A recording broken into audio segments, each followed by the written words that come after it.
కొన్ని వెబ్‌సైట్స్‌లో బ్యాక్‌గ్రౌండ్‌లో ఒక ఇమేజ్ ఉంటుంది. ఆ ఇమేజ్ అనేది లైట్‌గా కనిపిస్తుంది. దాని మీద ఒక ట్రాన్స్‌పరెంట్ లేయర్‌లా ఉంటుంది. దాని మీద కంటెంట్ అనేది ఉంటుంది. ఇక్కడ నేను నెట్‌ఫ్లిక్స్ వెబ్‌సైట్ అనేది ఓపెన్ చేశాను.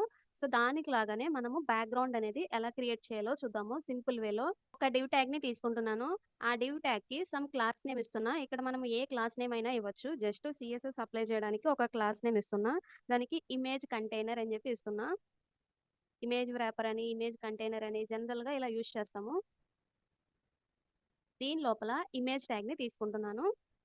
ఈ ఎస్ఆర్‌సీ అనే అట్రిబ్యూట్‌లో నెట్‌ఫ్లిక్స్‌లో ఉన్న ఇమేజ్‌ని నేను కాపీ చేశాను. ఆ యూఆర్ఎల్ అనేది యూజ్ చేస్తున్నాను ఇక్కడ. ఈ వెబ్‌సైట్‌లో మనము రైట్ క్లిక్ చేసి ఇన్స్పెక్ట్ చేసినట్టయితే ఆ పర్టిక్యులర్ ఇమేజ్ యొక్క లొకేషన్ అనేది ఇక్కడ మనము డెవ్ టూల్స్‌లో ఫైండ్ ఔట్ చేయొచ్చు. నేను అలాగా ఆ ఇమేజ్ యొక్క యూఆర్ఎల్ అనేది తీసుకున్నాను. ఇప్పుడు ఇమేజ్ ట్యాగ్‌లో ఆ యూఆర్ఎల్‌ని ఇస్తున్నాను. జస్ట్ నేనిక్కడ ఇమేజ్ ట్యాగ్ తీసుకొని ఎస్ఆర్‌సీలో ఆ ఇమేజ్ యొక్క లొకేషన్ ఇచ్చాను. నెట్‌ఫ్లిక్స్‌లో కాపీ చేసిన యూఆర్ఎల్ అనమాట అది. ఇమేజ్ డిఫాల్ట్‌గా ఏ స్టైల్స్ అప్లై చేయకపోతే ఈ విధంగా వస్తుంది. ఇప్పుడు సీఎస్ఎస్ అనేది అప్లై చేద్దాము. స్టైల్ ట్యాగ్‌ని తీసుకుంటున్నాను. డివ్ ట్యాగ్‌కి ఇమేజ్ కంటైనర్ ఇచ్చాం కదా! దాన్ని సెలెక్ట్ చేశాను. పొజిషన్ రిలేటివ్ అని ఇస్తున్నా. విడ్త్ 100% ఇస్తున్నాను. హైటు మనకి ఎంత కావాలంటే అంత ఇచ్చుకోవచ్చు. నేను 500 పిక్సెల్స్ ఇస్తున్నాను. నెక్స్ట్ ఆ ఇమేజ్ కంటైనర్ లోపల ఇమేజ్ ఉంది కదా! దానికి సీఎస్ఎస్ అప్లై చేయాలి. ఇమేజ్ కంటైనర్ అనే క్లాస్ లోపల ఇమేజ్ ట్యాగ్‌కి సీఎస్ఎస్ అప్లై చేస్తున్నాము. సో, ఇమేజ్‌కి నేను విడ్త్ అనేది 100% ఇస్తున్నా. అంటే దాని యొక్క పేరెంట్ ఎలిమెంట్‌కి ఎంత విడ్త్ ఉంటే అంత. హైట్ కూడా 100% ఇస్తున్నాను. సో, మనకప్పుడు ఇమేజ్ అనేది ఈ డైమెన్షన్స్‌లో వచ్చింది. మనం ఇచ్చిన విడ్త్, హైట్ ప్రకారం. నెక్స్ట్ ఆబ్జెక్ట్ ఫిట్ కవర్ అని ఇస్తున్నా. ఒకవేళ ఇమేజ్ అనేది స్మాల్‌గా ఉంటే ఆ డివ్ యొక్క ఫుల్ విడ్త్, హైట్ ఎక్స్‌పాండ్ అవ్వడానికి ఈ ప్రాపర్టీ అనేది యూజ్ అవుతుందనమాట. ఇమేజ్ మీద సమ్ ఓవర్‌లే అనేది రావడం కోసం నేను ఇంకొక డివ్ ట్యాగ్‌ని తీసుకుంటున్నాను. దానికి ఓవర్‌లే అనే క్లాస్ ఇస్తున్నాను. ఈ ఓవర్‌లే అనే క్లాస్‌కి సమ్ సీఎస్ఎస్ అనేది అప్లై చేయాలి. నార్మల్‌గా మనము ఇక్కడ ఏదైనా టెక్స్ట్ రాస్తే, ఆ ఇమేజ్ తర్వాత స్టార్ట్ అవుతుంది ఇలాగా. కానీ మనకి ఆ ఇమేజ్ ఎక్కడైతే స్టార్ట్ అయిందో అక్కడ కావాలి. ఈ డివిజన్ మొత్తం ఆక్యుపై చేయాలి. ఆ ఓవర్‌లే అని మనం ఇప్పుడు సీఎస్ఎస్ అనేది రాయాలన్నమాట. పొజిషన్ అనే ప్రాపర్టీ అబ్సల్యూట్ అని ఇస్తున్నా. ఈ ఓవర్‌లే అనే డివ్వు ఇమేజ్ కంటైనర్ అనే దాంట్లో ఉంది. సో, మనము ఇమేజ్ కంటైనర్ అనే క్లాస్‌కి పొజిషన్ రిలేటివ్ ఇవ్వాలి.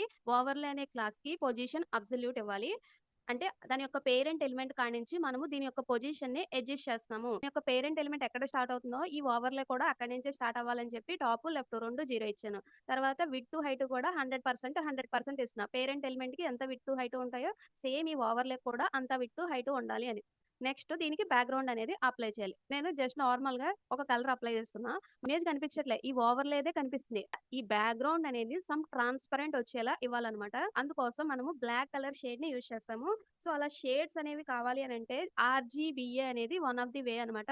ఆర్‌జీబీ కలర్స్ ఎలా అయితే ఉంటాయో ఆర్‌జీబీఏ. ఏ దేనికి అనంటే ఎంత ట్రాన్స్‌పరెంట్‌గా కావాలి ఆ కలర్ అని చెప్పడానికనమాట. మనకి బ్లాక్ కలర్ షేడ్ కావాలి. బ్లాక్ కలర్ నార్మల్ యొక్క కోడ్ ఎంత 000. ఈ బ్లాక్ కలర్‌లో షేడ్ కావాలి. ఆర్‌జీబీఏ అన్నాం కదా! ఫోర్త్ వాల్యూ మనం ఇక్కడ 0 నుంచి 1 వరకు ఎంతో ఒక వాల్యూ ఇవ్వచ్చు. 0.5 అంటే బ్లాక్ యొక్క 50% షేడ్ వస్తుంది. సో, అలా మనము ట్రాన్స్‌పరెన్సీగా రావడం కోసం బ్లాక్ కలర్ షేడ్ అనేది 0.5, 6 ఇలా ఇచ్చుకోవచ్చు. నేను 0.6 ఇస్తున్నా. ఇంతకుముందు మనకి ఇమేజ్ అనేది క్లియర్‌గా కనిపించేసింది. ఇప్పుడు మనము ఆ ట్రాన్స్‌పరెన్సీని యూజ్ చేయడం ద్వారా ఇమేజ్ పైన సమ్ ట్రాన్స్‌పరెన్సీ లేయర్ అనేది వచ్చింది. నెట్‌ఫ్లిక్స్ వెబ్‌సైట్‌లో టాప్‌లో మనకేమున్నాయి? లోగో, సమ్ బటన్స్ ఉన్నాయి. నేనిప్పుడు అవి స్కిప్ చేసేస్తున్నాను. తర్వాత కంటెంట్ ఏదైతే ఉందో అది ప్లేస్ చేస్తున్నా. సమ్ హెడ్డింగు, టెక్స్ట్ ఇలాగా.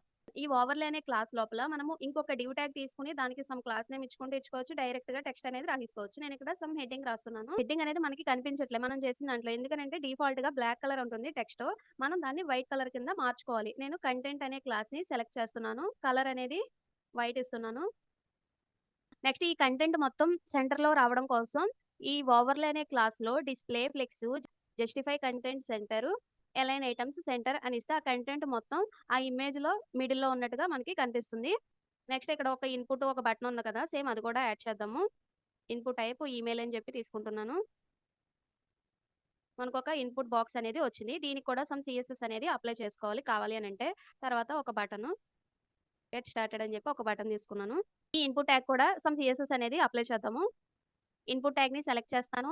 సమ్ ప్యాడింగ్ ఇస్తున్నాను. విడ్త్ అనేది కావాలనుకుంటే ఇంక్రీజ్ చేసుకోవచ్చు. 250 పిక్సెల్స్ ఇస్తున్నాను. విడ్త్ అనేది ఇంక్రీజ్ అయింది. నెక్స్ట్ బటన్ ట్యాగ్‌ని సెలెక్ట్ చేస్తున్నాను. ఆ బటన్ ట్యాగ్‌కి బ్యాక్‌గ్రౌండ్ కలర్ అనేది రెడ్ ఇస్తున్నాను. ప్యాడింగ్ ఇస్తున్నాను. టెక్స్ట్ కలర్ వైట్ ఇస్తున్నాను. ఇన్‌పుట్ ట్యాగ్‌కి, బటన్ ట్యాగ్‌కి రెండిటికి డిఫాల్ట్‌గా అవుట్‌లైన్ ఉంటుంది. దాన్ని కావాలనుకుంటే రిమూవ్ చేసేసుకోవచ్చు. అవుట్‌లైన్ అనే ప్రాపర్టీలో నన్ అని పెడితే అలా వస్తుంది. బోర్డర్ కూడా అవసరం లేదని అనుకుంటే బోర్డర్ కూడా రిమూవ్ చేసేసుకోవచ్చు. బోర్డర్ నన్ ఇస్తున్నా. బటన్ విడ్త్ కూడా ఇంకా కావాలంటే ఇంక్రీజ్ చేసుకోవచ్చు. విడ్త్ 120 పిక్సెల్స్ ఇస్తున్నాను. బోర్డర్ రేడియస్ 5 పిక్సెల్స్ ఇస్తున్నా. ఇలా మనము ఎన్ని స్టైల్స్ కావాలంటే అన్ని అప్లై చేసుకోవాలి. జస్ట్ మనము ఒక డివ్ ట్యాగ్‌ని తీసుకున్నాము. ఆ డివ్ ట్యాగ్‌లో ఇమేజ్ ట్యాగ్‌ని తీసుకున్నాము. నెక్స్ట్ ఓవర్‌లే అనే క్లాస్ ఇచ్చి ఇంకొక డివ్ ట్యాగ్‌ని తీసుకున్నాము. ఓవర్‌లే అనే క్లాస్‌కి ఇచ్చిన సీఎస్ఎస్ ప్రకారం మనకి ఆ విధంగా వస్తుందన్నమాట. పేరెంట్ ఎలిమెంట్ ఎక్కడైతే స్టార్ట్ అవుతుందో ఈ ఓవర్‌లే కూడా అక్కడి నుంచే స్టార్ట్ అవ్వాలి. అండ్ విడ్త్, హైట్ కంప్లీట్‌గా ఉండాలి. బ్యాక్‌గ్రౌండ్ కలర్ అనేది సమ్ ట్రాన్స్‌పరెన్సీ వచ్చేలా ఈ కలర్ ఇచ్చామన్నమాట. అందుకు మనకి ఇమేజ్ అనేది లైట్‌గా కనిపిస్తుంది. ఇది తీసేస్తే ఇమేజ్ క్లియర్‌గా కనిపిస్తుంది.